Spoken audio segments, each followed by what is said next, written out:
invite all of the people here. All of the person? There's two. What?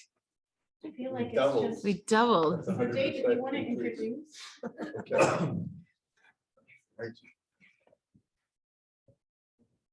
Well, good evening, ladies and gentlemen. Thank you for taking part out of your evening to be here with us at the McAuliffe-Shepard Discovery Center. We have a special program every first Friday of every month. So check us out at StarHop, StarHop.com for the latest and greatest, everything you need to know about keeping our universe in order. So today, we do not have the New Hampshire Astronomical Society people here. It's a little chilly out, it's cloudy out, but we will have a planetarium presentation 10 minutes or so after this presentation. So we can go into the theater, experience our new 8K projection system. Woo. It's, Oh, no, 10K. it's capable of, but the projectors are 8K. Okay. And so it is 10K capable. So it's you know, it's just gonna blow you away. It's really awesome. So be thinking about any requests you have, because I'm like the DJ of the sky. I take requests. And so without any further ado, let me introduce to you folks. Thank you for joining us online. We appreciate that very much. And I'm going to introduce to you Nicole and Annette. And this is Annette Lee Yes. and Nicole Carrier. Nailed it. And they are the co-founders of Throwback Brewery. And you kind of get the idea of throwback. I'll let them talk about that. And the science of beer. Who knew there was a science to beer? But there is. And I hope that you enjoy the presentation. Thank you for coming. Take it away, Nicole and Annette. Right. All right. Round of Thank applause. you. I'm not used to presenting such a large number of people. Thank you all for coming out. I barely made it from my car to here, but here we are. So thanks for coming out. Today, we're just going to give a little bit of a talk about who we are and a little bit of our story, and then dive right into the science, going through it, the whole brewing process and all the ingredients used in beer.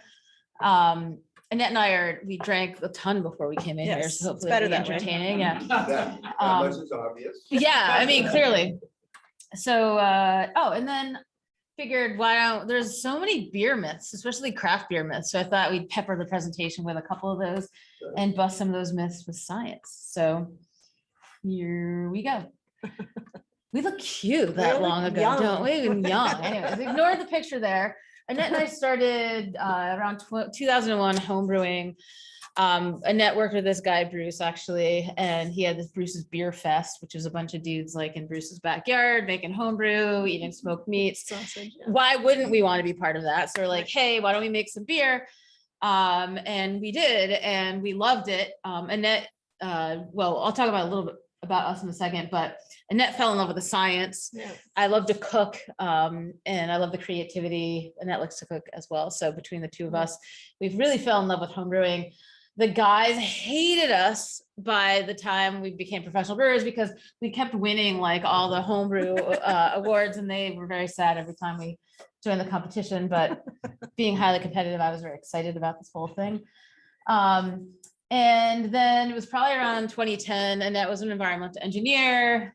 She's a smart nerd. She went to MIT. Oh, sorry. Yeah. NERD. And I'm the MBA half, and she came to me and said, you know, I'm looking for something else to do. You had been doing that for like 20 years, I guess. All certified. She wants to have organic flower business, like all this stuff. And I was like, no. And finally she said, what about a brewery? And I was like, that's a good idea. Have fun. And so she got her brewing certificate at the Siebel Institute. She did an internship at Smutty Nose. And then quickly I found out that between my skill set and her skill set, we should team up. Yeah. And we started Throwback and launched actually in a very small warehouse park. We had a 3-barrel system. We were the first Nana Brewery in the state with a tasting room. We're still the only 100% women-owned brewery in the state of New Hampshire. We're focused on, well, the name Throwback, I should say, is basically, hello, oh my God, you've like almost doubled the crowd here. Come on in. It's so much warmer since you've joined us. I'm Nicole, this is Annette. We are just talking about our story, so you didn't miss any science. Thank God.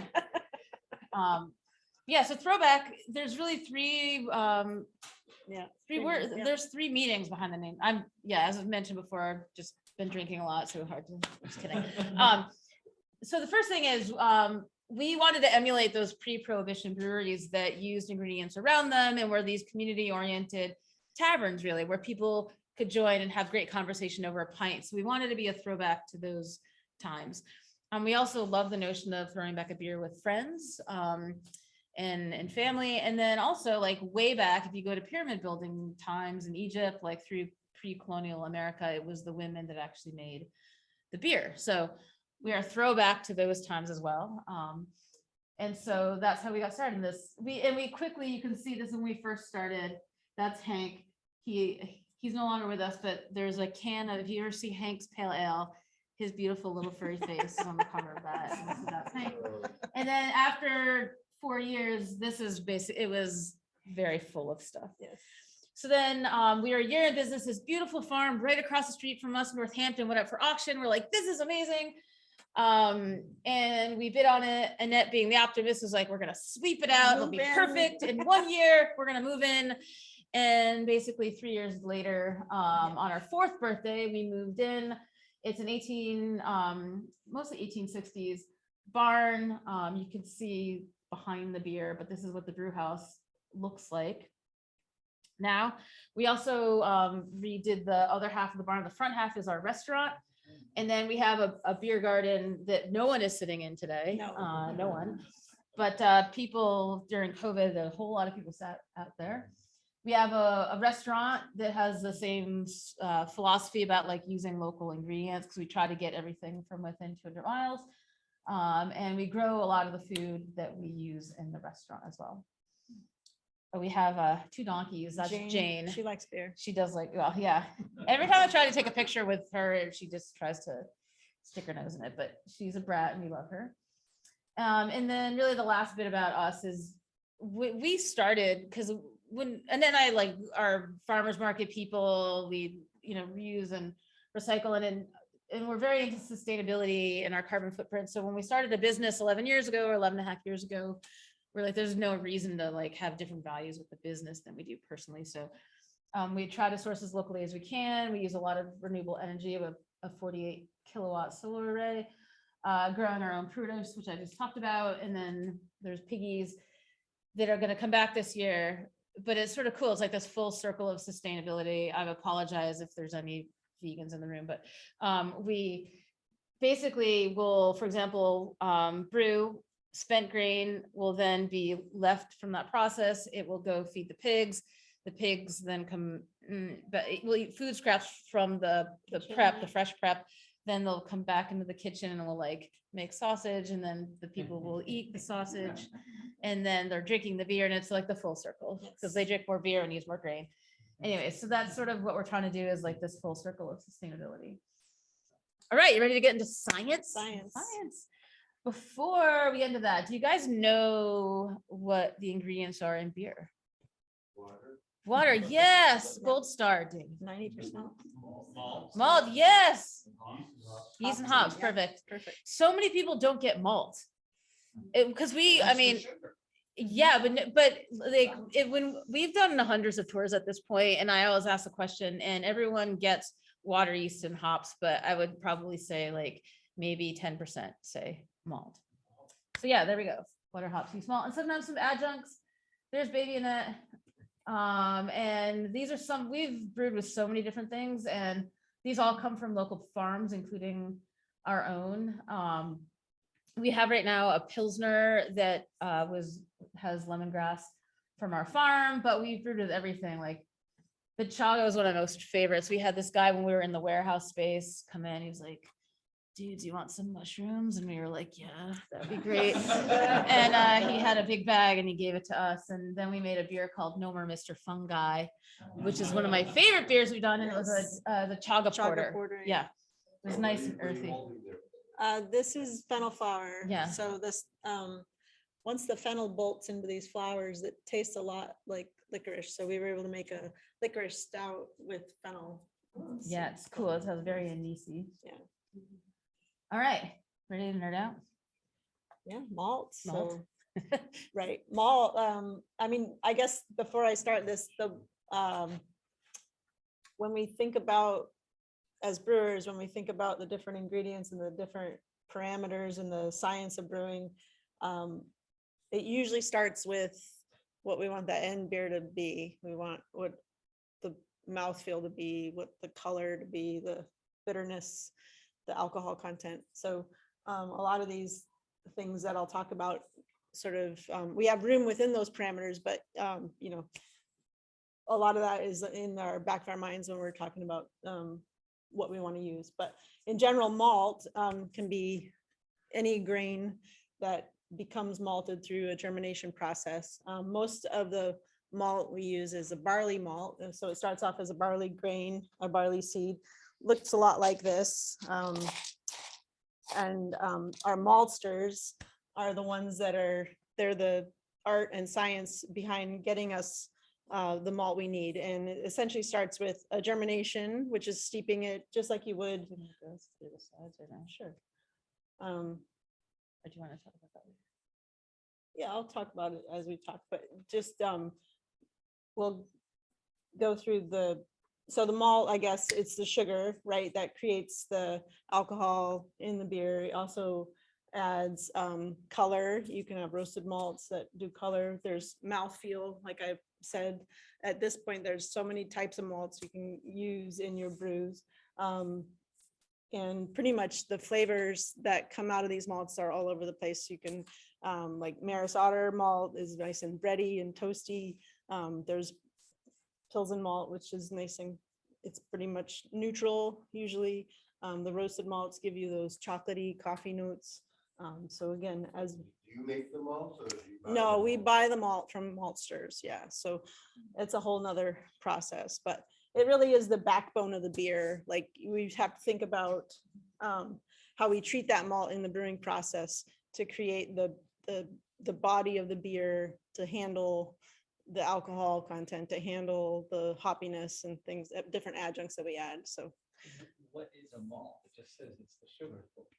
yeah, so it starts off as a grain, so it can be barley, All wheat. malts start as grain. Yes, Mhm. so Okay, it's that pretty much any grain that can be malted. You can malt corn, millet, I'm sure, Triticale. yeah, quinoa, different things, anything that you can kind of sprout. If you think of like planting a seed, the malting process starts with that germination. So, and what that does is it starts all the enzymes that are inherent in each kernel, it gets that going. So it starts those starch to sugar processes, because ultimately as a brewer, I have to convert starch to sugar to get the sugar that I need to create alcohol. So the maltsters gets that going for us. It'll be a couple days of growing, and it's a pretty fine science in terms, that's its own science, because you know it has to be halted at just the right time, otherwise it goes too far, or you don't get the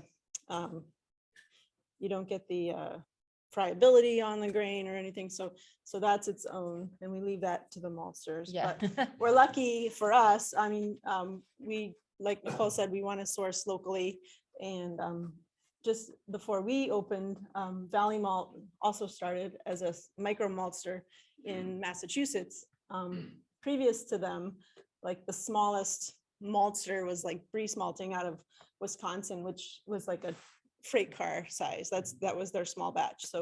So Andrea and Chris were malting on a smaller scale, like a couple thousand pounds Yeah. of grain at a time, and they've grown quite a bit. They've sourced their grain from all over the Northeast at this point. Including Moral Farm, which is in right here. In Concord. Yeah. Yeah. So we've worked with them from the get-go, and we source more than half of our own malt from them now.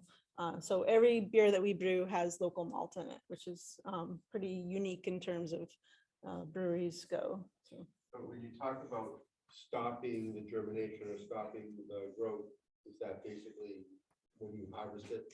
Well, they have a whole system of tanks, so they'll have a steeping tank. So this is where they add moisture to the kernels to get the germination process going. Once that steeping, it reaches a certain moisture content, like 40% moisture, then they'll drain the water and let it germinate. Chris is up in the upper left, he's in a floor malting system, and then that all has to get hand turned. So you want air to get these kernels to germinate. Once the germination process needs to be stopped, it gets kilned, because you want to halt that process, remove the moisture so that it doesn't grow anymore. Don't like sprouting leaves and things, right? So after the germination, it gets kilned. All malt starts like blondish pale, and then how the kilning and the roasting treats it is where it converts itself to, maybe it's a dark malt, like a roasted malt, or maybe it's a crystal malt, which has more sugars. It just depends on how the maltster treats it. So they have a series of equipment that they use to create all the different kinds of malt that we use. Do you want to talk about anything? Right, so like the Maillard reaction, that is, like when you make toast, right? That's GBD, golden brown and delicious. So the melanoidins, those are the parts of the malt that start to take on the color, the roastiness through that reaction. And that happens a lot during the kilning process, but depending on the level of kilning, will change the level of the browning and the toastiness, I guess. But it also, the amylase that's inherent in the grain, those are the alpha and beta are what get activated, and then it gets kind of locked into these kernels until we get it at the brew house, and then we'll take it from there and complete the process during the mash. So that's the result. So that's the malt. So to summarize in non-MIT terms, I'm kidding. or just like a little more succinct. So maybe. basically, right, if we were to grow barley at our farm, we couldn't just brew it because it's just starch. So basically malting is starting to do those conversions in those enzyme reactions to change the starches into sugar. And that's basically what malt is. It's, if you want people try it. I brought a couple types. The first one is just a basic base malt, if you will. And the other one is a crystal malt. The crystal malt develops like crystalline sugars in the kernel. And you're welcome, you can eat it. It's edible if you want to. I would only eat like a couple kernels at a time.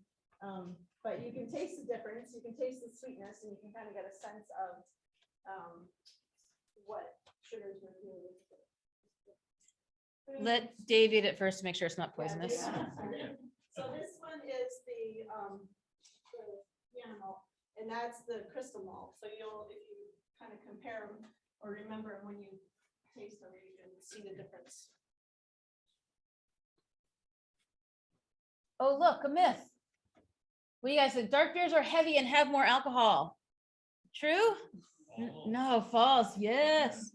Guinness is actually almost a light beer. Guinness, is. yes, and these amount of calories. Yeah. So basically, the more grain Annette packs into the brew, the more sugar and thus the more alcohol and more calories at the end. So some of the lightest beers that we have on tap, often we have like a dry porter or a black lager where the body is super light and crisp. And also in terms of body, we're going to talk about mashing and yeast, and that all affects body. So let's talk about some more science. All right, so the circled section is sort of the next step. So we get this whole kernel from the maltster, before we can use it in the brew, we need to crush the malt and make it just smaller pieces. The barley has a natural husk to it, which kind of reacts as a filtering agent, but we want to maximize the surface area with the water that we are mashing with the malt. So it goes through the grain mill, and then on a brew day, we'll pump with an auger the grain into the mash tun as we are mixing it with water. So that comes into play. That's kind of the first step in terms of what we want that beer to taste like. The mash temperature dictates the types of sugars that we create. So a higher mash temperature is going to create more complex sugar molecules. And in essence, the yeast have a harder time kind of chewing them up completely. Whereas when we want to make our Pilsner, say we want it to be really light and crisp, we're going to use a lower mash temperature. We're going to create simpler sugars, and the yeast can kind of go to town and consume them. So you don't really have any residual sweetness left once the fermentation is complete. So as I mentioned before, this mashing step completes that enzyme reaction with the malt to kind of convert any remaining starches to sugars. And then the water acts as a solvent to pull those sugars out of the malt into solution. And that's where we can then move that liquid, that sugary liquid called wort, into the kettle eventually and start the boil. But depending, I mean, a lot of the malts these days are very highly modified. In the Wayback Machine, the malts weren't always that way. So you would have to do more type of rests to kind of get those enzymes going, like the protein rests and different types of beta rests. But we don't have to do that as much. There are certain styles of beer where maybe we want to do a beta rest. If we're using a lot of wheat malt, wheat tends to kind of have a slower start. Maybe we'll do a lower rest before we bring it up to the saccharification rest. So Saccharification. yeah, I mean, I think I said it right. So as I mentioned, the mash temp totally dictates those sugar molecules that we're creating. So that always is something we're thinking about. Once the mash is done, it takes, usually it's about an hour or so of interaction with the water. We'll start the lautering process, which is another German word, which just means filtering. And what we do is we pump the liquid from the bottom of the tank. There's usually a false bottom in the mash tun to kind of hold all the grain above the bottom of the tank, and we'll be able to recirculate that wort up and through the grain bed. So those husks that probably are stuck in your teeth now act as that filter, and it clears it up. We don't want a lot of that excess precipitation or proteins to go into the kettle because it creates instability in the beer eventually. But so we use that step to kind of clear it up, just pull all that beautiful sugary liquid out and get it into the kettle. We'll pull, it's called that first volume of liquid that's in the malt, or in the mash rather. Those are the first runnings. Those are like the highest sugar content that we get. And, as Nicole mentioned, sugar content's proportional to alcohol. So when we're making a big beer, we can only fit so much malt in that mash tun. So we'll yield less volume because we want to concentrate those sugars into a smaller volume to get the alcohol content up. But usually there's a sparging step, which is really just rinsing any residual sugars off the grain and getting it into the kettle, before we've spent the grain. So we've pulled all that sugar that we can get out of it. And then it's just kind of like, I mean, there's a lot of protein left in the grain, but there's not much left for sugar content. So that's. And while you're doing this, she's taking measurements like with the refract popper. Yeah, so different types of instrumentation. We'll measure for pH. pH is a big, is important during the mash. If the pH is too high, we'll extract tannins out of the malt, or the enzyme activity really likes that sort of a little less than neutral, 5.2 to 5.8 pH, just to kind of keep it going. Otherwise, it can be inhibited. We'll measure the sugar content during the process. We want to make sure that the malt is converting. And then we'll also, especially the beers that we make repeatedly, we're trying to meet that alcohol content every time. So, so as we're going into the kettle, I'm measuring the sugar content to make sure it's consistent with the last batch. What alcohol content do you typically aim for? It kind of depends on the style. I'm small and I like to drink, so tend to make beers that are lower in alcohol, maybe like 5% or 6%. But certainly, like we have some big beers. We have double IPAs that we make. Those are up over 8%. We make a big imperial stout every year called Fat Alberta. It's a chocolate peanut butter stout, and that one's around 11%. So, so I only have like a little bit of that one, but a lot of our Pilsner, our Pale Ale, our All 4.8. Hefeweizen are all 4.8. 4.8, yeah. 4.9, yeah. Our IPAs can be in the 6s. Yeah. Uh-oh, another one. Okay, so bottle color doesn't matter. True or false? False. They're all gonna be false, I'll just say.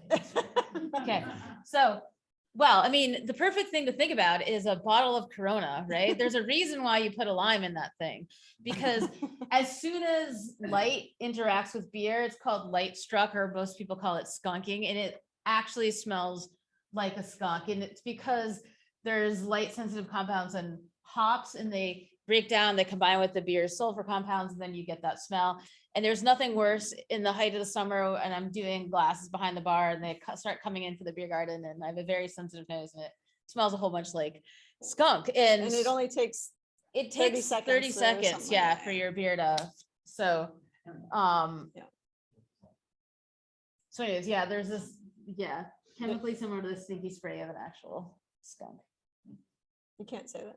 I can't say that, yeah, it's 3-methyl-2-butane thiol. Feel. I should have just said MBT, which, how's that spelled? Just like it sounds. Okay, great, yeah. Is that how I'm supposed to answer that? Okay, Now we now I know, now I yeah, know. Great, all right, so we talked about malt and mash, and now we're gonna talk about hops Okay. in the kettle. So hops, obviously, they do a lot of different things. They provide us with aroma, flavor, bitterness. Hops were introduced into beer making to preserve the beer as a natural preservative. Hence the IPA, the India Pale Ale. The whole thought behind that is they were loading these beers with hops to make that trek from England to India. So that's kind of how that came about. The oils, the hop oils are naturally hydrophobic. So most of the bitterness gets introduced in the boil, where that the boiling activity, I can't say it today. Isomerization. There we go. It converts those compounds so that they are more soluble in the water. There's alpha acids. Every hop variety every year gets its own alpha acid reading, and that just depends on the growing conditions of the year. It depends on terroir. All these things come into play. So whenever we get hops, the alpha acids will be on there, and we have to recalculate, which we can talk about a little bit more, but we recalculate how much hops we need to put into the beer to get the same level of bitterness, kind of like the alcohol content. We want to keep that consistent between the beer batches. So So throwback pictures. yeah, the old school. There's baby Annette with the boil. Yes, that was my Franken brewery I built. Is a 3-barrel system that I made from some salvage tanks. I worked with a welder in Maine to put all the ports on, and we jacketed them. It was all an open fire system. So between the 3 burners on each of the tanks, I had a hot liquor tank was the one to the left of me, and this is the kettle. On the other side was the mash tun. It was about 1 million BTUs total. Thankfully, I didn't really run them all at once, but in summertime it would get a little bit warm. Yeah. But Do you want to talk about any science in the? yeah, so on the boil does a few things for us. Like I said, the hops get transformed so that it becomes soluble and we can get that bitterness that we want into the beer. The bitterness is, I mean, it sounds harsh, which is funny, but it balances the sweetness of the malt. Like if you didn't have the hops in there, the beer would be cloying and too sweet. So they work together. Again, when we're thinking about the design of the beer, we think about, do we want like a Doppelbock, which tends to be maltier and sweeter? Do we want more like a West Coast IPA, which is like a lot more, bitterness in your face, and less malty? So those things come into play. The boil also does a big step for us in precipitating out more of those proteins. So if we didn't get perfectly clear wort coming from the mash tun to the kettle, this is going to help us kind of clean that up a little bit more. We really want to get all that out. When we get a good boil going, we'll get a hop break, which is kind of fun to watch, especially like on the wheat beers. You get a nice hop break, which is basically all those proteins flocculate together and float around like little clouds in the kettle. And then once we get to the end of the boil, which is usually about an hour or so, we'll do a nice whirlpool.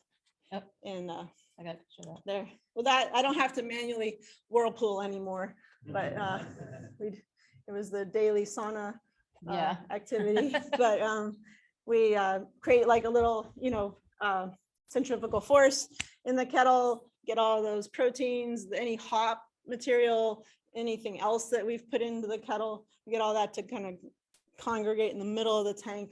And then we would pump the liquid out from the sidewall of the tank very gently at the end, so that we try not to pull any of that trube out or protein out into the fermenter.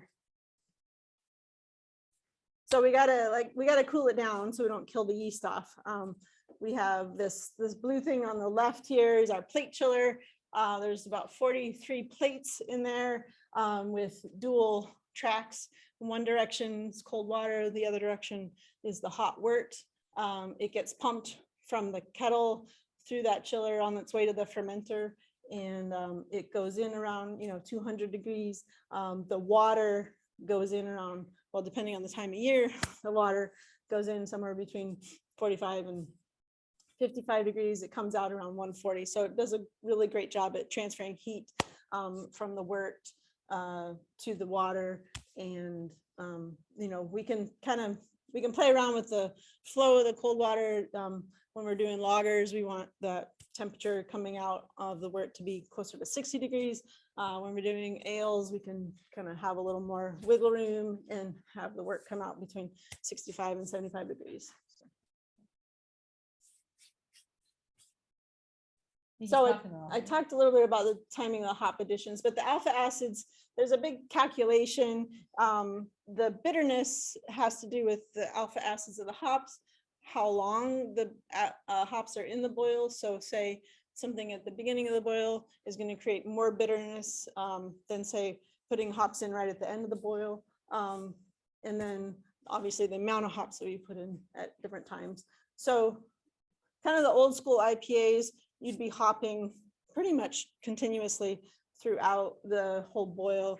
These days with like the New England style IPAs and stuff, there's some initial hopping. It's like, you just sort of like show the kettle the hops and then, hop more at the end to get some of those softer flavors, not as much of that harsh bitterness. But that dramatically affects the IBU number. And when we started, like you could look at the bittering unit number, the IBU, and say, well, this beer, I know how it's going to taste, right?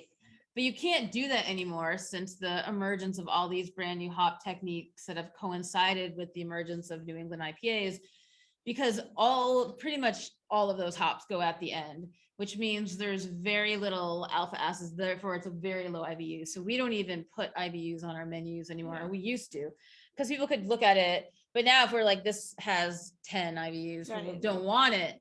But you're like, no, it's actually like super aromatic and juicy and whatever. But that's almost a meaningless number in terms of being perception.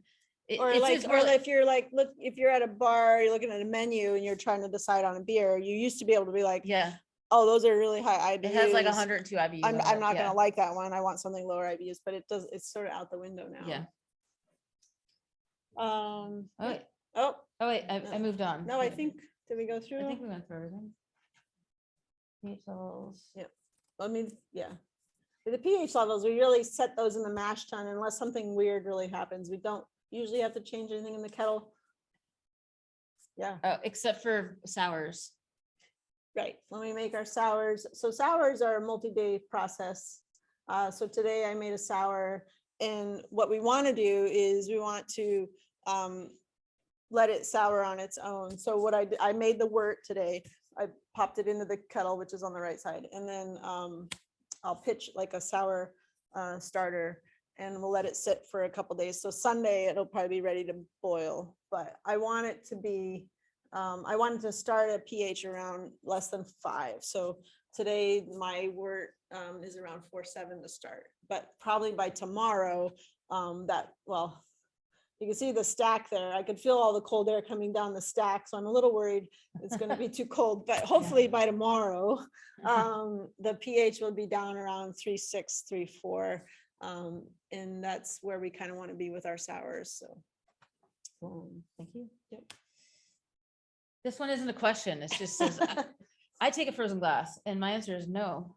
But I'm going to caveat this because so macro lagers, like the Buds and the Bud Lights of the world, knock yourself out. Like, have a frozen glass Yeah. because it's like a very well made, it's like seltzer. Like it's really refreshing, and it should be really cold, and there's not a lot of flavor because the malts are not very complex, and there's a lot of corn. So it's pretty, I don't want to like it's pretty neutral Yeah, and one dimensional, right? Not in a bad way, because there's a beer for everything, but if a beer is served too cold, a craft beer, you're missing a lot of the dimensions and flavors. And I have a slide in there that talks about like ideal temperatures for craft beer. But if you put like a cold beer coming out of a tap into a frozen glass, it might only end up around like 30, 35 degrees. And especially a lot of the pale ales, you want them at like 45. If you're getting or into the stouts, or even like a really nice triple or a double, it's like 50 plus degrees, because then all of the aromatics are able to come through. And it's funny, we used to have a brewer, Chris, that would always like warm up. He even coming off a tap, he'd like warm up the beer with his hands, because a lot more of the aromatics tend to shine through. And also, if you're a super smeller like I am, or you even have a relatively good nose, who likes freezer smell with their with their beer, right? And that's happened to me so many times.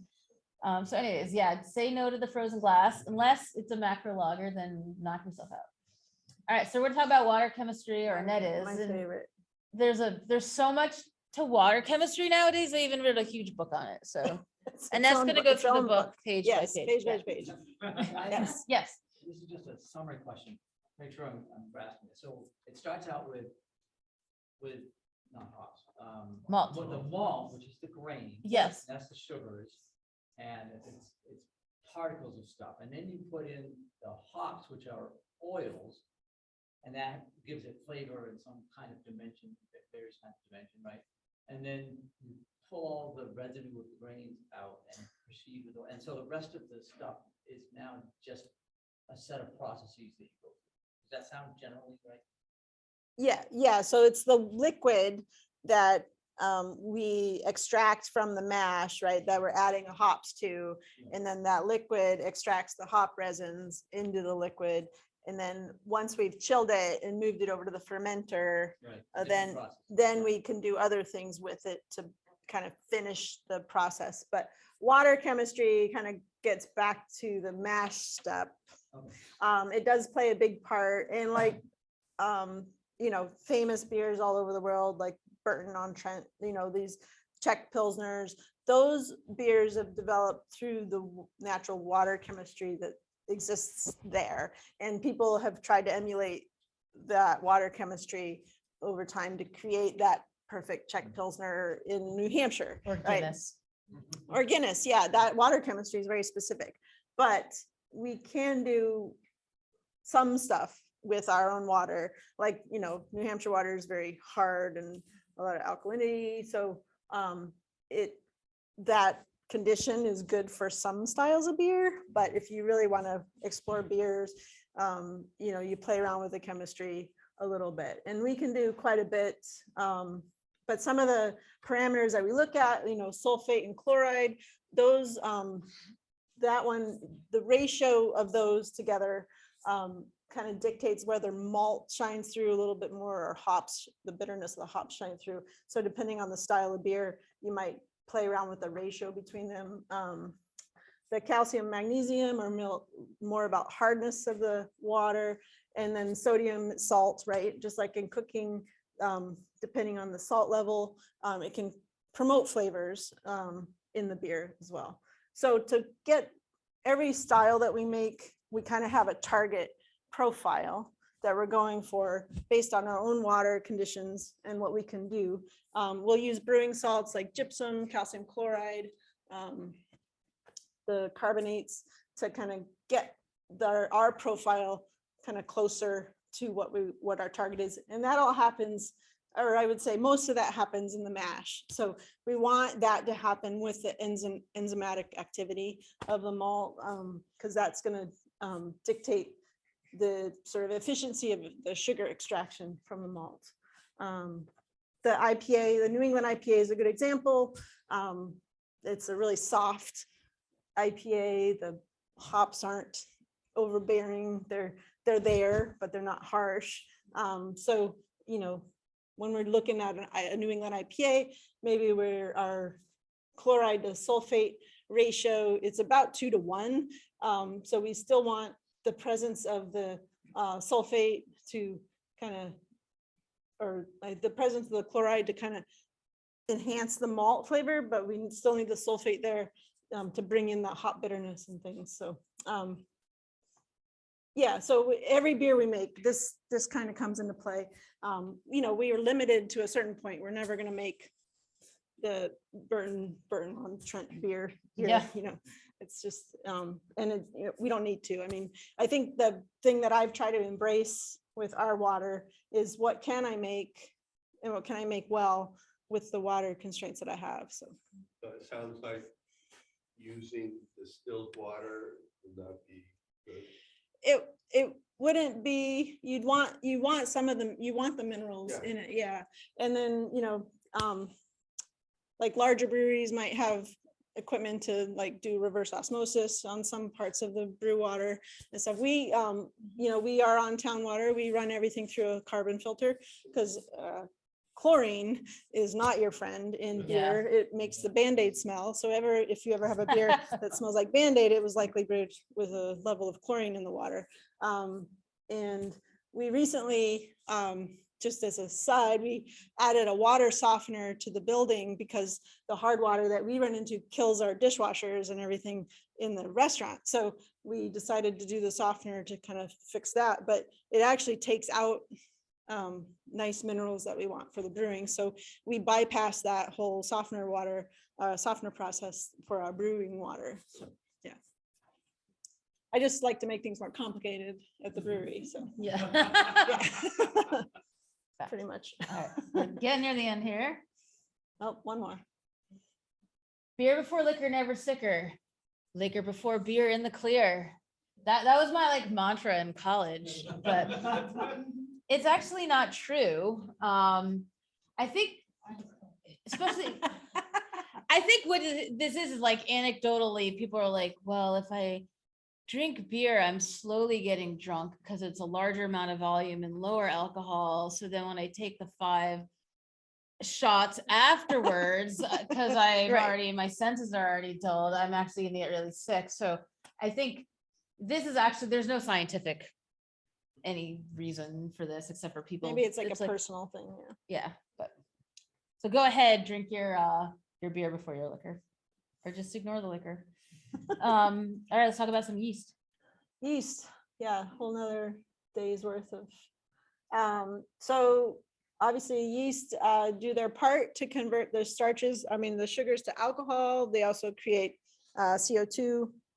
They also contribute some flavor profiles. So depending on the yeast, like a Belgian strain of yeast tends to create some of those spicier notes that you might taste. The Hefeweizen is a good example too. The traditional German style yeast, it creates clove and banana flavors. So the like our Hefeweizen has like a little bubble gum kind of aroma to it, and that's all the yeast. I mean, the only thing going into this beer to make it is barley malt and wheat malt. So But yet people still ask us when we when we put the bananas in. bananas in, yeah. So so there's so many strains of yeast now, and you can get pretty much anything you want in terms Yeah. of yeast types. There's two main categories, like the lager yeasts. Those are bottom fermenting yeast. They tend to ferment at cooler temperatures. They tend to also be very farty smelling when they're fermenting. We have to do a little more care with them to make sure they finish up and clean up in terms of their aromas and taste. And then the ale yeast, which is, you know, it's if you're making a stout, if you're making a porter, if you're making a brown ale, a wheat beer, those are all ale yeast typically. And those are top fermenting yeast. You have a lot more temperature range. Most of them are fermenting between 60 and 70 degrees, but again, some of the Belgian strains want to be in the 85, 90 degree temperatures to really shine.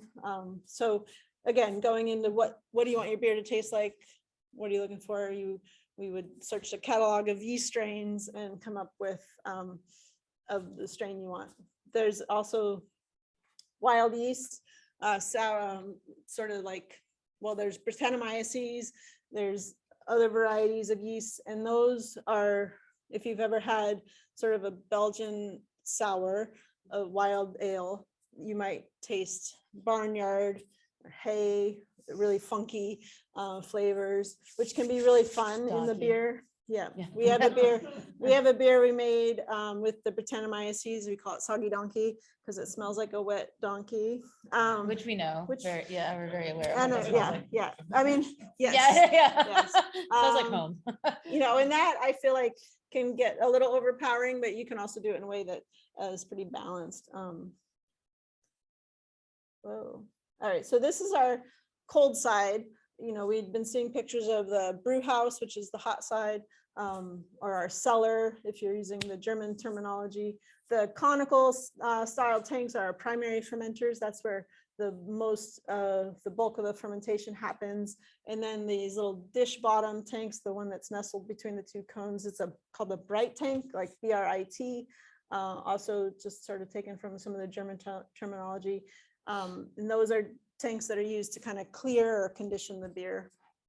The geometry of the tanks is important for us. So we'll, you know, after the chilling stage, it gets pushed into the conical looking tanks.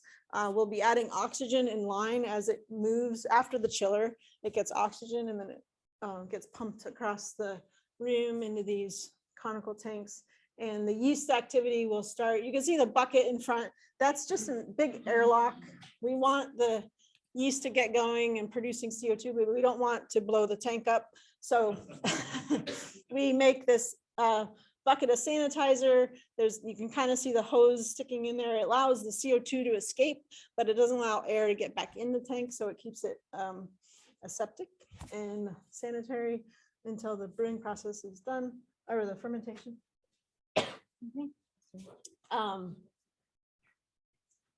The fermentation, that primary fermentation, depending on the beer, depending on the yeast strain, can take like the Hefeweizen. That yeast is a horse. It's a workhorse. It takes like 3 days and it's done. We'll be measuring gravities just like we did in the kettle throughout this process to see, like, to ensure that the yeast are doing their job and they're doing it in a manner, in a time frame that makes sense.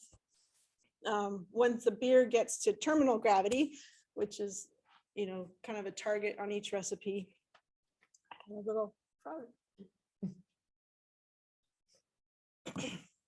We will typically cold crash the tank. You can kind of see the little lip on the sides of the tanks. Those are glycol jackets. Every tank has its own control, so we can change the temperature of those tanks as needed. We can also keep the tank from getting too warm. So say the yeasts are going like crazy, they're exothermic, right? They're gonna push off heat. If we don't have a way to maintain the temperature, we can run too hot and create really bad flavors, like fusel alcohols and things like that in the beer. So, Which we've done before as homebrewers. well, yeah, not a good batch. We made it was like a sizer, which is a combination of a cider and a beer, was one of our first homebrews we did. And it was like, ended up being like 20 something percent I think it alcohol. fermented overnight. It Yeah, it was fermented overnight. so and hot. There was like, it looked like someone had vomited on the wall because it like was so active, and then we had to paint the wall. So Yeah. Anyways, we're Yeah. still here. We are still Here we brewing. are. Yeah. But yes, so the jackets are nice. We can control the temp. So once all that primary fermentation's done, if we're making a beer that is dry hopped, or we add hops to the secondary, we would do that in the conical tank. Or if we're making a fruited beer or some of the other adjuncts, we typically would add that in that fermenter as well, prior to the yeast activity completing itself. Once it does, we would chill the tank. What that does, that's where the geometry of the tank comes into play. It really, the cold crashing, we call it, we'll drop the tank from say 70, 68 degrees down to 35 degrees. And that temperature change drops the yeast down, drops any kind of, if there's hop material or anything like that, it drops it all down in that cone, nice and compact. And we can rack off a nice clear beer off the top of that tube and into the bright tank, which is the one next to it. So the bright tank is a conditioning tank. It'll allow any more clearing that needs to happen or clarification. It also allows us to carbonate the beer or finish carbonation on the beer if it needs a little more. And then we would usually package from the little dish bottom tanks there. The the extra care I was talking about with the lagers. So lagers, typically you want to do a diacetyl rest. And this is just when we're brewing the beer, the malt has sort of precursors for this diacetyl flavor, which is kind of a buttery flavor that, I mean, and some lagers out on the market have this buttery flavor on purpose. Yeah, just as an aside, there are off flavors in beer like diacetyl. DMS is another, which is dimethyl sulfate, which tastes like cream corn. Again, there are beers in the market that purposely have DMS in it. We but- tend to not want that in our Yeah. beer. So we give the beer a chance for that diacetyl rest. And that really just, in the lagers, we will heat it or we'll let it warm itself from say 50 degrees fermentation to about 68 degrees fermentation. And what that does is the yeast kind of strip out any of that diacetyl. And it can take us, it can take a couple weeks for that to happen on its own, because we don't have a way to like warm the beer up to 68. So a lot of times we have to wait for the yeast to kind of have enough activity to warm itself, especially like, well, today nothing's warming anything, but in the winter we do have a problem. We do have struggle a little bit with that, and we have to make sure that we start that diacetyl rest while there is still active yeast, so that they can warm it up for us. They do a lot for us, those yeasties. They do. I think that's most. Oh, wow. One more. One more. And I just realized I didn't put a picture of a pint, shaker pint. Do you guys know what shaker pint glass is? It's like the most popular. No, it's just like a flat top. Like it's the most popular pint glass out there. But they're horrible for beer. They're on there. It's right there. It's right in the middle. Oh yeah. So you know why it's called a shaker pint? Is because they're easy to stack, and from a bartender's perspective, they're really like, we mix drinks in them all the time. So that's why it's called a shaker pint. And but when we taste beer, we're always using something like a snifter where it has the cone on the head, because that does a couple of things. Most importantly, like especially if you agitate the beer, it gets a good head, and all the aromatics that are in the head can go into your nose, and it makes it better to taste the beer. But also, like, we use proper glassware at the brewery as much as we can, because it does make a huge difference. So like pilsners are put in this glass for a number of reasons. Like one, it actually it's really cool to watch the carbonation because they tend to be a little bit more carbonated. But also like when you're holding a Pilsner glass, and we talked about beer temperature, how that was important, and Pilsners are on the colder side. Your hand is on the bottom, and so if you're not warming up a beer like a snifter, your hand is like around it, and you're actually warming the beer up from your skin. So when we put our Pilsners in a Pilsner glass, it's like the best for the beer. It keeps it the coldest. It looks really nice, and so does the head. All right, real quick. So talking about tasting, some tips real quick, and then we'll get to questions. So when we taste beer, we have these sheets that we print out, and we're going through appearance, aroma, flavor, taste, palate, body. There's even SRM, so there's a colored palette, if you will, that we're trying to hit. And so this is important when we're doing repeat beers. We want to make sure that we hit the same color and taste profiles. But also when we do a brand new beer, I always taste the beer and write up the notes for the beers, but our brewers help, and they will drop off like 1 or 2 on my desk. And it's really interesting because everyone's palate tastes a little bit different, but we're all in the same general area. So if you're tasting beer at home, a couple points that are science-based. So first, like make sure your beer is at the proper temperature. If you're trying multiple beers in a row, I would try, we talked about, when I'm saying light, it means like it could be a dark beer, but lighter body and flavor profile down to the more robust, because if you're going to start with a double IPA, your palate's going to be completely desensitized and you won't be able to taste the nuances of, for example, a blonde ale. So we always use like a proper bold glass, like a tulip glass, fill it about 1/3 full, and do some agitation to bring out the aromas. And then smelling, since 80 to 90% of what we taste is actually coming from our nose. What we do is you do a run by really quick just to see if you can get a sense, and then do a couple of quick sniffs pretty quickly. And that opens up the olfactory. A lot of times, if you smell something too much and too long, you can't really smell it anymore. So my trick, if you don't wear perfume, you just sniff your skin, and that actually will reset your sniffer. And then you can do the run-bys again and get a better sense of what you're actually smelling. Then we take a small sip and kind of roll it around the tongue, because there's all sorts of bitter receptors across the tongue and also in the throat. It always sounds dirty when I say this, but you have to swallow, because there's bitterness receptors in your throat and also in your stomach. So it's really important. Unlike wine, where they can get away with tasting it and then spitting, do not do that to beer. It's a great waste of beer, but also technically and scientifically speaking, you must swallow. And then there's also, like, when you take a sip while the beer is still in your mouth, I tend to like breathe out the nose while the beer is still on the palate. And there's actually a technical term, which is retronasal olfaction, which is basically, it's just a way of saying you're going to get more essence of the beers. The enzymes on your tongue are going to be reacting with the beers, and by doing it that way, you could get more of the smell and aroma of the beer. Boop-a-doo. Yay, we did it. Well, we did it in time. Did we? Yeah. Oh, good. Okay. Yeah. Yeah. Yes. Couple of observations and a question. The first one is I've never been as thirsty as I am right now. Yeah. Right? Right. Yeah. The second one is, it seems like there's at least 64,000 permutations. I mean, Yes. everything you talked about is variables the whole way. You Yeah. can change one thing or the other. I'm sure you're on a journey of exploration still.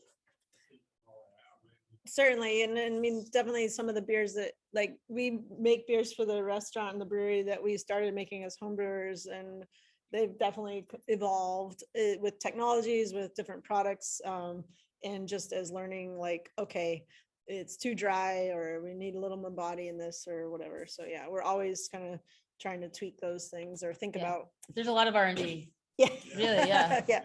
Yeah. And then the last one is, I think my favorite is the coffee porter. Yes. Oh, yeah. Is the coffee a result of the malt process, or is there actually coffee in this? We put coffee in ours. Yeah. If someone yeah. says it's a coffee porter, It- it is a coffee. They put coffee in it. And there's speaking of variables, there's all sorts of debates and techniques for how and when you put the coffee in. We've tried them all. I put it Yeah. in the mash. We've ended up with a cold steep. Yeah.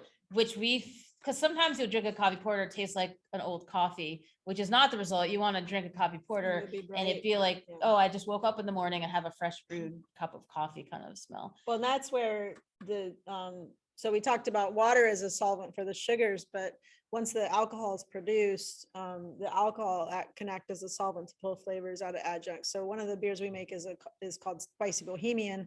It's a jalapeno pilsner, and we roast the jalapenos.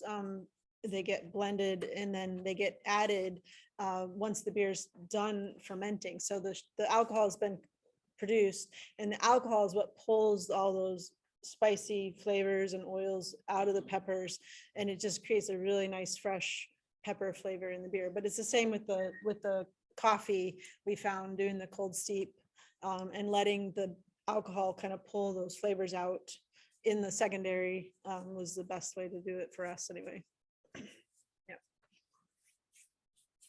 Any more questions? Just a lot of thirsty Yeah, people. Yeah, just a thirsty planet seeking people. Has nothing to do with science, but is about women in science. Yeah. I'm sure the craft brewery field is filled with it's male heavy. Yeah, oh yeah, Yes, yeah. yeah. Is there a lot of mansplaining? What's it Uh, like being a woman? You know what? It's so different now because when we started, it's been an exponential rate of growth over the past 11 years in terms of breweries. So when we first started, like when we used to go on these homebrew tours, we'd be the only women. Yeah. Literally on like in a homebrew conference, there'd be every once in a while, I'd be like, there's a woman. It's great. The We're at a bathroom line, conference the bathroom lines and the are bathroom awesome. line Yeah. and we're all high-fiving in the bathroom. The men's is like all at the door. We're like, yes. But the first couple conferences we went to, even professionally, Annette I'm biased, but she's pretty much the smartest person I've ever met. And they wouldn't give her the time of day. Not everyone, but a lot of people. But now it's different for sure, because there's a lot of women representing at booths and there's just been more growth in the industry, thus more women. But there is still It's still a disparity. Yeah. It's definitely still not heavy. What was it we went to? Oh, we went to the There's a Brewers Great Olympics. American, the Oh, Great that one. American Beer Or Fest. thinking of something else. And yeah.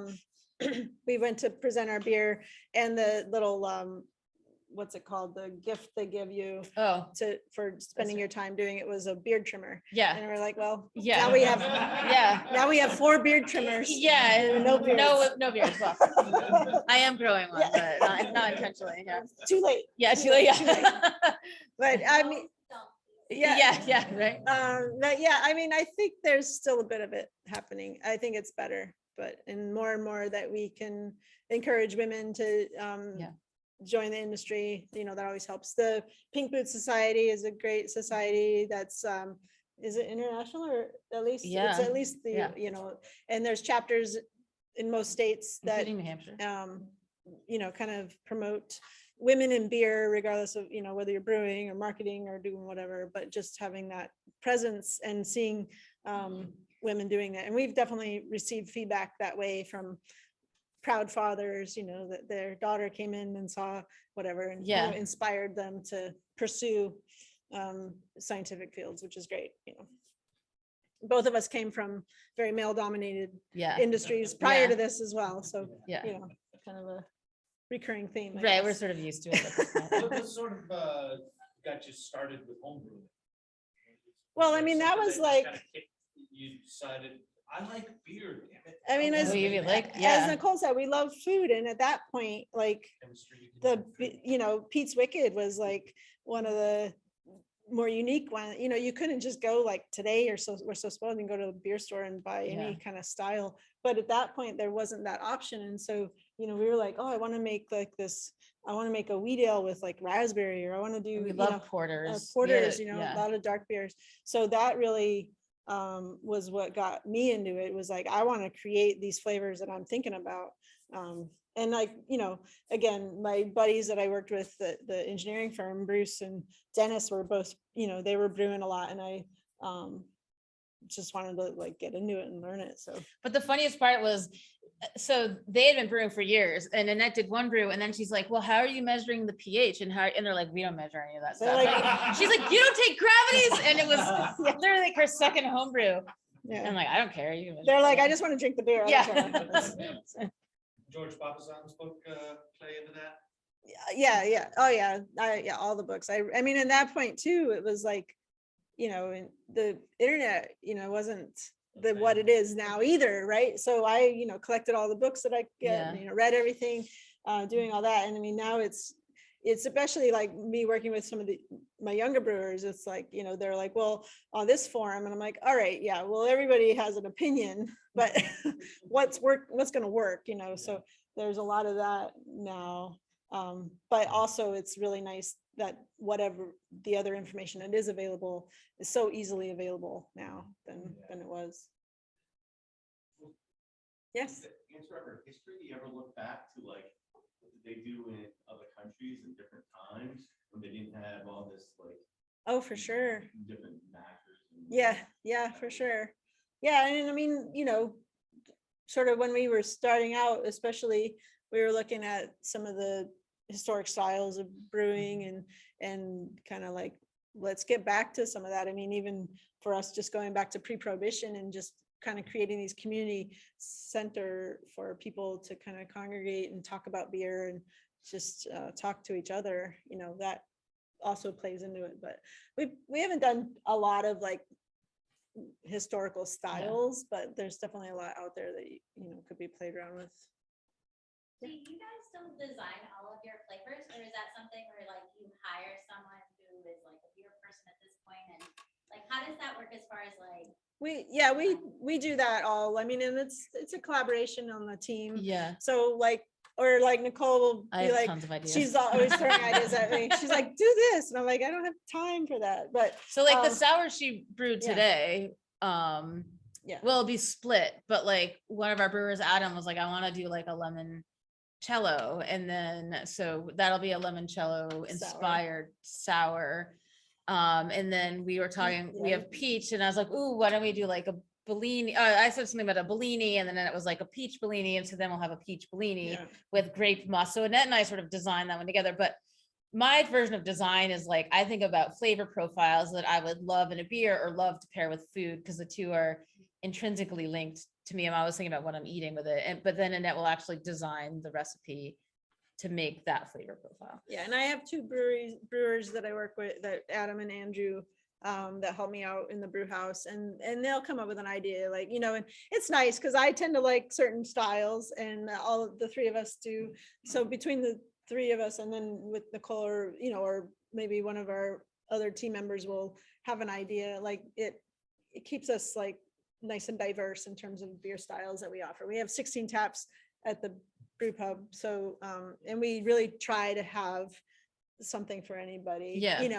We don't, it's not like 16 IPAs on Yeah. tap. It's like, No, we always have like the categories. We have like crisp and clean, fruity and spicy, dark and roasty, hoppy, sour, barrel aged, and we always have at least one from every category. And hoppy, of course, we usually have like 3 or 4, and sours we tend to have 2, but yeah. we try to hit Do any everything. of the traditional British style ciders? We, as a brew pub in New Hampshire, you can't make a cider, but we Oh. do offer North Country on tap for people Oh. that do Yeah. drink the cider. Yeah. I think you can now, but you have to The get another brew- license oh, from yeah. the, anyways. Or maybe it's I don't know. seltzers. We We can't can brew make seltzers. seltzers, Yeah. yeah. Yeah. But Yeah. it's only recently that we could, if we wanted to get another license to cider. But yeah, I guess to answer your question, it really is about ideas that we have, or maybe something we tried, and we're like, oh, let's make something like that. And then we get asked to do different events. So Liar's Bench in Portsmouth does a Bach Fest, which is just a style of tend to be slightly malty, higher alcohol beers. And they usually do that in April or March or April. March. And so we'll go to that one every year, and we usually make a Bach to contribute to that beer fest. And so that we were designing that today, like what do we want that to be like this year versus last year? So that'll change up. How many new flavors would you, like, we live right down the road from you guys, Yeah. so we're there all the time. Like, it's like there's always like new Yeah, things, but then there's like the The standby. core. yeah. Yeah, so like, Yeah. how, like, when you create something new, are you like, that was fun and it's kind of like done, or like, because at a certain point, like, you're not Baskin Robbins, so Right. like, you can't be like, Right. like housing like 34 flavors and Right, adding new. So Right. like, how do you sort I guess, sort of like the logistics of having like, I know I want this one because it's like, I have a craving for it and I have it all the time. Yeah. Versus like, ooh, something new and have it, I don't know. I guess that's. Well, yeah, I mean, we always start with our standard beers, which at this point, it has evolved, but now we have like 6 beers that we make all the time. And then we have seasonals that we make all the time. So for example, Irish Red, these guys make, and then we have like Heidi Go Seek, our Oktoberfest, which will come out in the fall. So we have those slotted in. And then it's like, then we look at like tap diversity. Time to go. Yeah.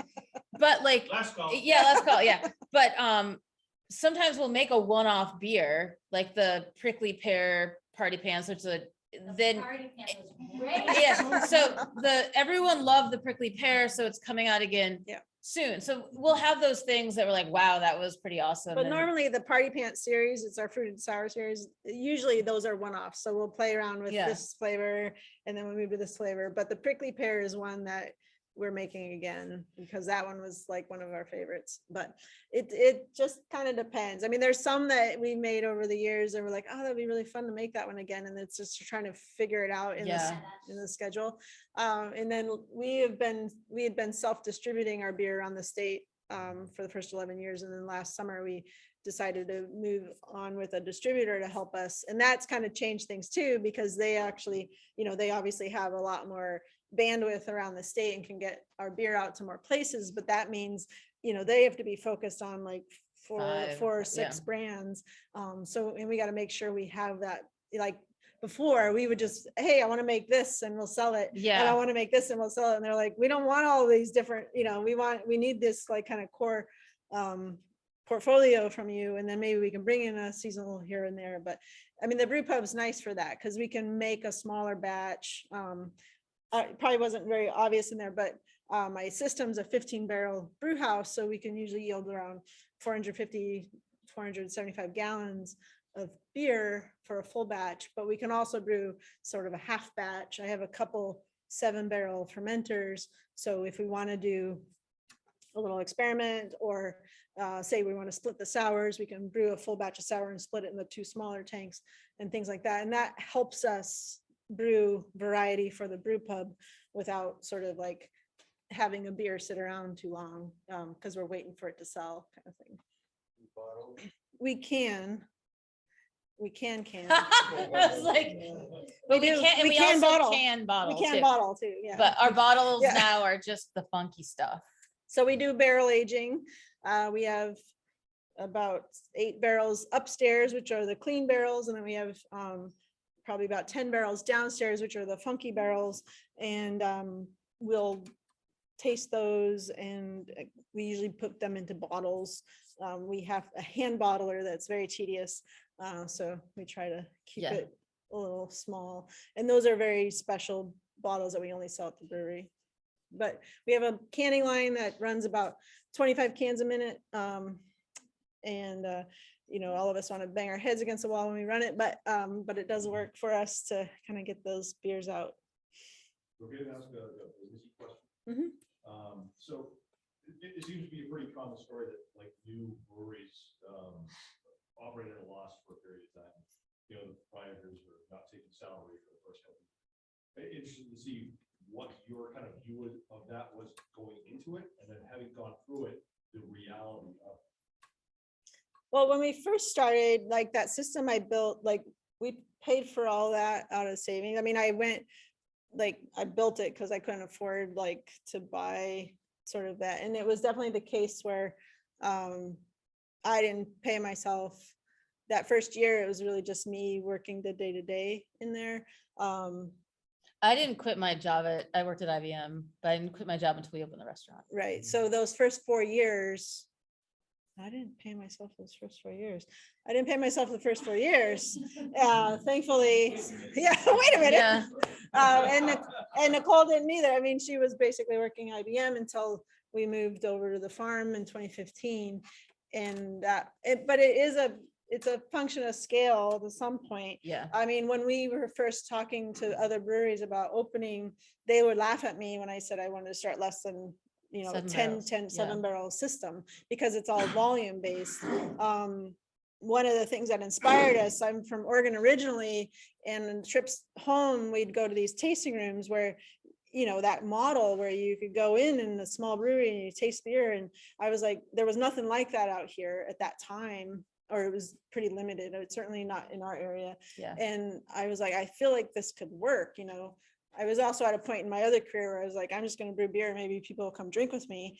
But, you know, I was able to start that brewery on a shoestring with savings that I had, and we had both had, and I built it. I mean, I spent, I don't know how many hours building the control panel and all the wiring in the tanks, but I had the time. I didn't have the money to do that. So I guess to answer your question, it definitely took a few years.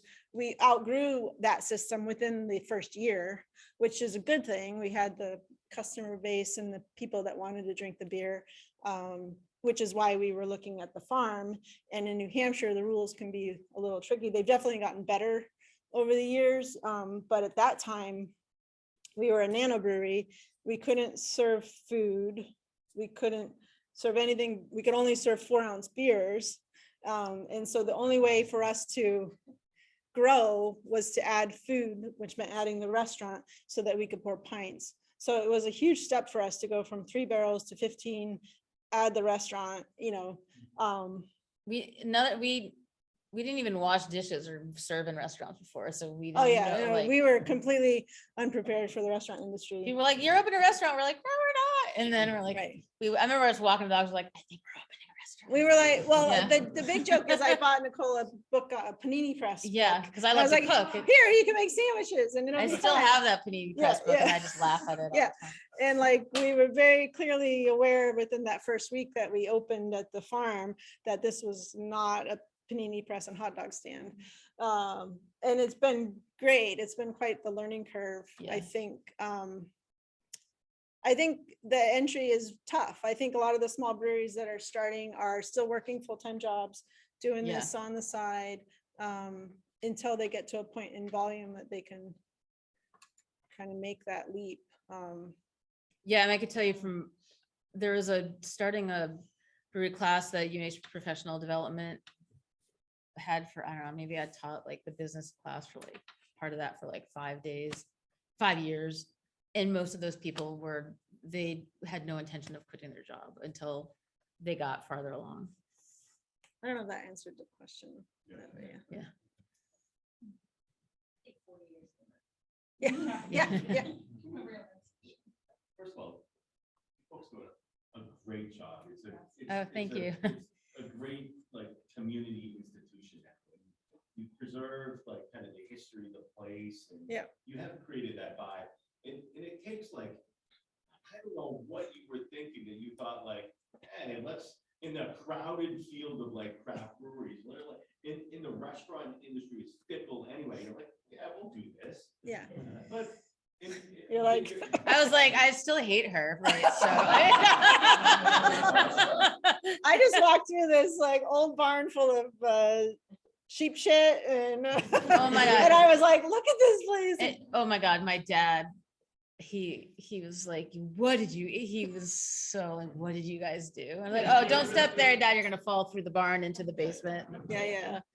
maybe it was better that you didn't know what you didn't know, and that like if you had known all the challenges you do, it's Yeah. I mean, we've had such a great crew working with, and I mean, yeah, the learning curve's definitely been steep in terms of the restaurant Yeah. stuff, but I feel like we've been really lucky with our staff. And I mean, I don't regret it. I mean, they're definitely, like every business, it's tough. There's tough times, and COVID definitely Yeah. threw a wrench in our path. I think 2019, we were finally like, we'd been there for 4 years. We were finally kind of figuring a lot of this stuff out, hitting our stride. And then, It's like, bam. basically have to restart.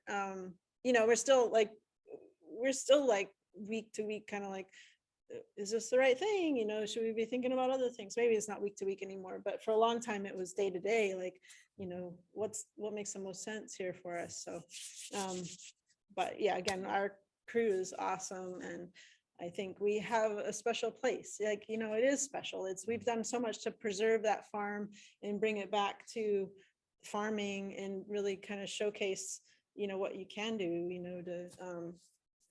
to sustainability. And that's so important to us.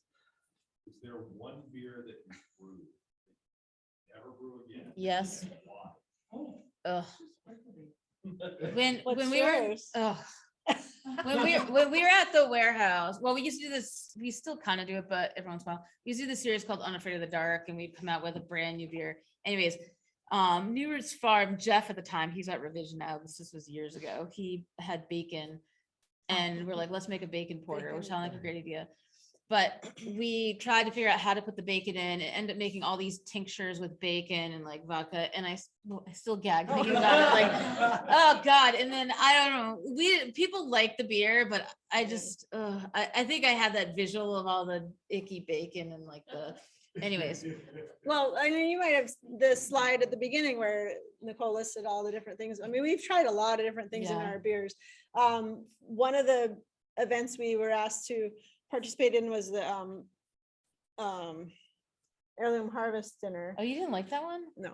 And every year they had a different theme. One year it was vegetarian, I think. And I was like, Yeah. oh, okay. So we'll I decided to try to make a tomato basil saison. And it was a lot of those beers are laborious just because you're processing fruit, different things. But I don't know why, but the tomato, I didn't like it at all. I would not make that one again. Did you like that one? I did like that one, yeah. Right.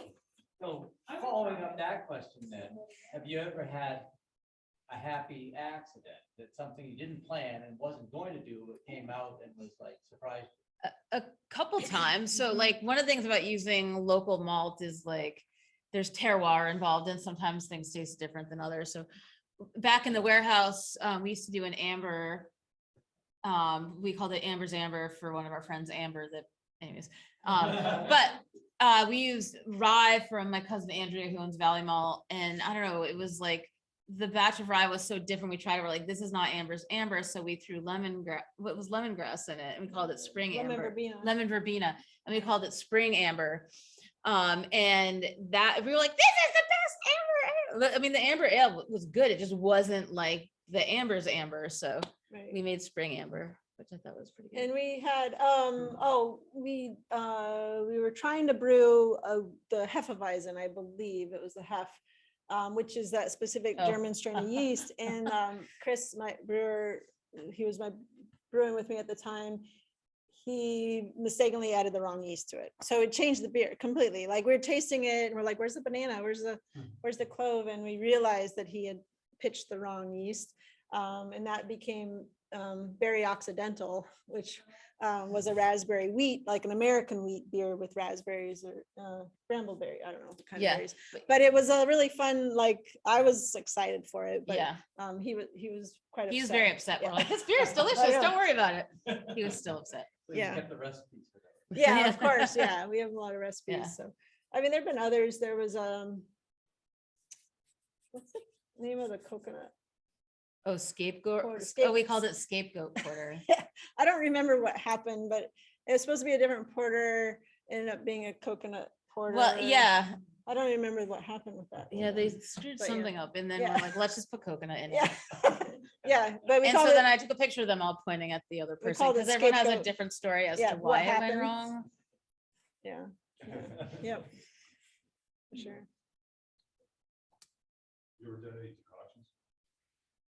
Yeah, our system isn't quite set up for it, so it a couple times when we actually the Hefeweizen recipe, we played around with some decoction mashing, and so that is a type of mashing where you take out a portion of the porridge, which is like the malt and the water together, and you heat that. Like normally you wouldn't want to heat the malt because you can sort of extract tannins, but you take a portion out and you heat it and you bring it back into this the full mash to kind of heat the whole mash up. So it's kind of this step mashing on like very painful, torturous process, especially when you don't have the right equipment. So we did try it with our kettle, and it was yeah, it was. There's a lot of swearing and There's a angry kettle, brewers. the Yeah. kettle's too big and the homebrew system's too small and how do we get it out of that into the mash tun? Yeah, so.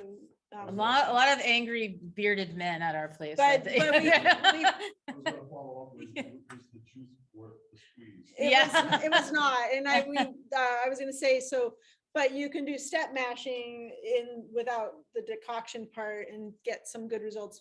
Plus the malts are modified enough that, some of that is more for technique and learning than it is for the result of it. But if I guess going back, if we were doing some sort of historic beer style, maybe that would come into play a little bit more, to get the true, like when what's the technique where you heat up rocks and you put that in the Oh, yeah, yeah. kind of boil the wort, Yeah. that would be painful. We should do that one No. day. So, my days. She's the one that's always got dragged you into. Right, Yeah. Right, I guess that's payback, right? Yeah, for sure. Being yanked off the Yeah. stage. All right. Thank you, Okay. guys. Well, we've managed to squeeze a 60-minute presentation into 90. Yeah, nice. You guys have great questions. I mean, it's like you know what you're talking about, which is awesome. And I learned so much. Great. I mean, I'm a STEM kind of person, but I never knew all that about beer. I thought it was just like one kind, one type. It's awesome. So many beers. It's awesome. So much science. Yes. So round of applause.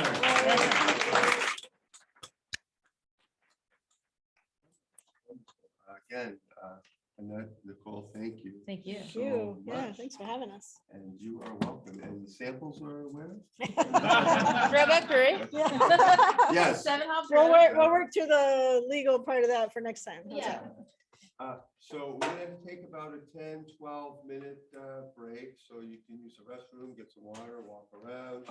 And then we'll meet down at the Planetarium Theater, which is past the jet down the other hallway where it says Planetarium of all things.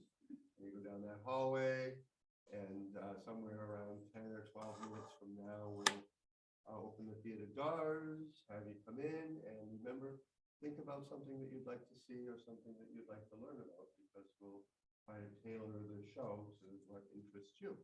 And if you don't have anything to request, I know that you'll find this hard to believe, but I never have a shortage of things to say.